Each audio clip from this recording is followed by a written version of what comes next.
we'll start with John Kraus.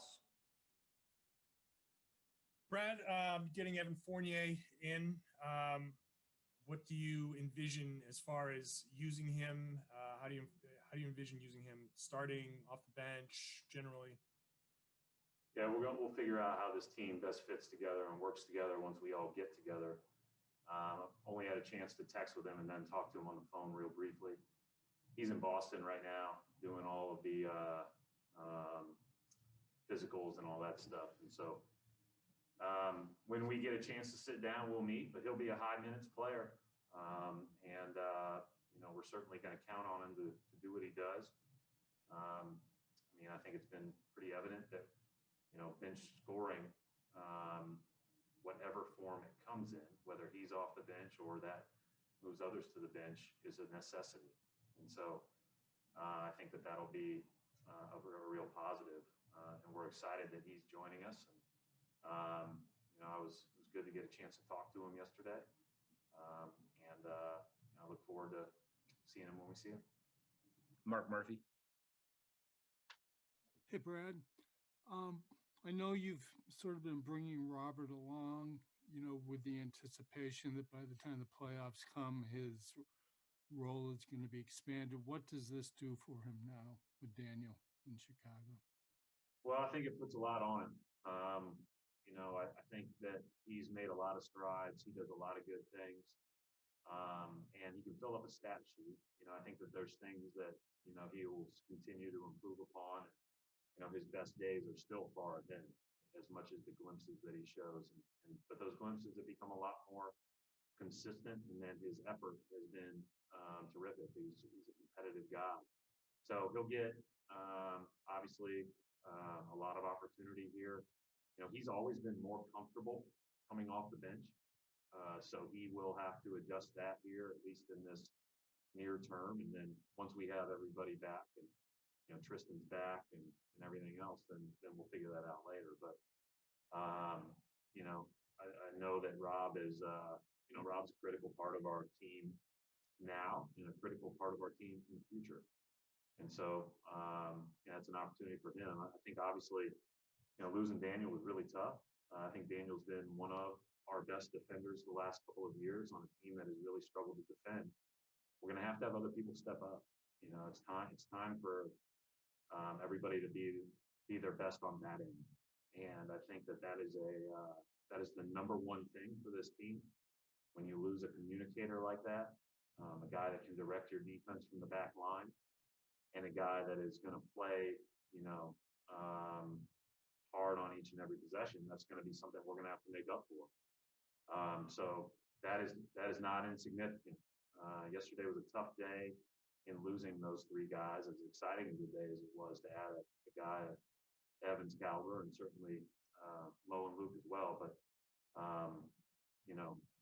we lost three good guys and guys that people really like. Keith Smith. Hey, Brad, you early in your Celtics tenure is almost like a revolving door with the roster. Those first couple of years with the amount of trades that came through. So you guys have had the experience of incorporating players mid-season. Is that something you think you can kind of draw back on as a staff, of how quickly you can get these guys up to speed? And when do you think we'll see these guys be on the floor for you? Well, I doubt Mo and Luke will play tonight. They'll both be available. If the game gets out of hand one way or another, they might get a chance in there. But, it's hard to just join the team today and then be ready to go. We'll treat it a little bit differently with Evan. He's just going to get thrown in there. And, we're going to ask him to kind of learn on the fly. He's 30. He's or 29 or whatever he is. He's played in the league for a long time.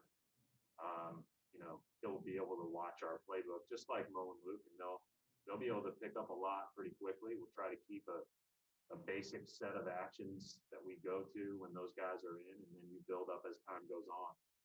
Every mid-season acquisition or trade acquisition or whatever the case may be, everybody's a little bit different, and it changes how you can change how your team plays.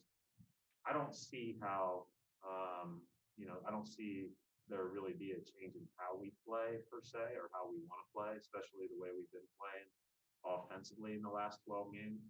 We just need that much more commitment on the defensive end if we're going to be, a team that plays for anything significant. Sheriff Weiss. Going back to Theis, he had a pretty significant defensive transformation in his years here, and you've referred back to Allen Baines and the impact that they had on the defense here. How does Theis fit into that kind of legacy? That's, I think the best, two communicators and guys that could direct the defense from behind the defense that I've coached before Theis were Allen Baines, and I thought that the way that basically the way that they practiced and the way that they played, Theis and Rob had no choice but to become that. And so, when you talk about leadership, you talk about things that people see on the outside or think they see on the outside. That's real leadership, right? That's passed down corporate knowledge. That's passed down doing your job for the good of the whole for all 5 guys on the court. And I think that's why those guys are who they are. That's why we appreciated them so much. And I thought in a lot of ways last year, we had good center play. Like we had Theis, we had Rob there, and he was healthy, which wasn't much. But then obviously Tanner's a good player, but the way that Theis made everybody around him better was what separated him in that role. And so again, that's what we're going to have to. That's what we're going to have to navigate here, and I think we can. But that certainly doesn't take away from what he did here for us the last 2 years. Without him last year, we wouldn't have been as good as we were. Final 2 questions for Coach. We'll go to Tim Bontemps.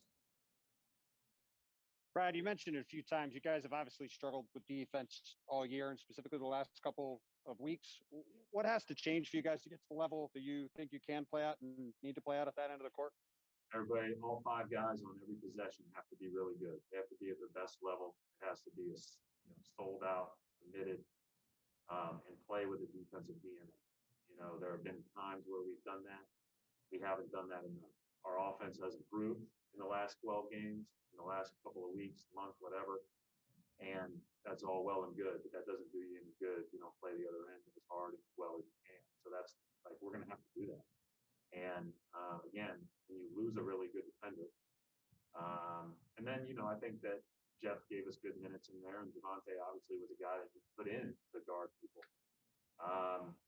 We're going to have other guys like be better on that end. That's the bottom line. And so it is a team-wide challenge. It's obviously a great challenge tonight against one of the league's best offense. Final question, Gary Washburn.